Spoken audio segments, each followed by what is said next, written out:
બોટાદ ખાતે આદેશ્વર જિનાલયની 171મી વર્ષગાંઠ તેમજ મુનિ સુવ્રત સ્વામીના જિનાલયની 75મી વર્ષગાંઠ નિમિત્તે બોટાદ ખાતે મહાપૂજાનું આયોજન કરવામાં આવ્યું હતું।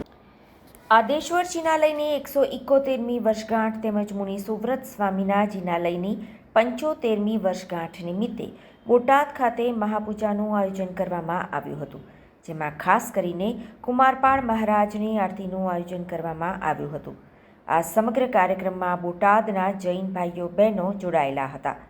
આ આદેશ્વર જિનાલયની 171મી વર્ષગાંઠને લઈને કુમારપાળ મહારાજાની આરતીનું આયોજન બોટાદમાં દીનદયાળ ચોકથી આદેશ્વર જિનાલય સુધી કુમારપાળ મહારાજાના વરઘોડાનું પણ આયોજન કરાયું હતું।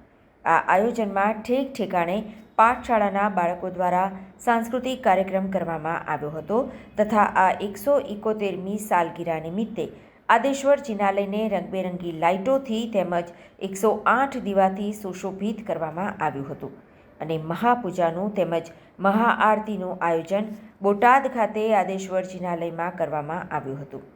આ કાર્યક્રમમાં બોટાદના સમગ્ર જૈન ભાઈઓ બહેનો જોડાયા હતા। મનીષભાઈ અમદાવાદી। આજનો ઉત્સવ છે કયા પ્રસંગે અને શેનાને અનુરૂપ? આજનો ઉત્સવ મહાપૂજા અને કુમારપાળ મહારાજાનો વરઘોડો અને આરતી શેના નિમિત્તે છે? આ આદેશ્વર દાદાની 171મી રજા નિમિત્તે અને મહા મહોત્સવ ચાલુ રહ્યો 5 દિવસનો ચાલુ છે તે નિમિત્તે। આ સમગ્ર કાર્યક્રમનું આયોજન પૂજ્ય ગુરુદેવ જયપ્રભ મહારાજ સાહેબ તેમજ જીન દર્શન મહારાજ સાહેબ દ્વારા કરવામાં આવ્યું હતું। આયોજનમાં સાધ્વીજી મહારાજ સાહેબો તેમજ બોટાદ જૈન સંઘના ભાઈઓ બહેનો જોડાયા હતા। કમલેશભાઈ ચિકાણી સંઘના ટ્રસ્ટી। આજે કુમારપાળ મહારાજાનો દેરાસરના પ્રતિષ્ઠા નિમિત્તે સાલગીરા નિમિત્તે ઉત્સવની ઉજવણી કરવામાં શું કહેશો?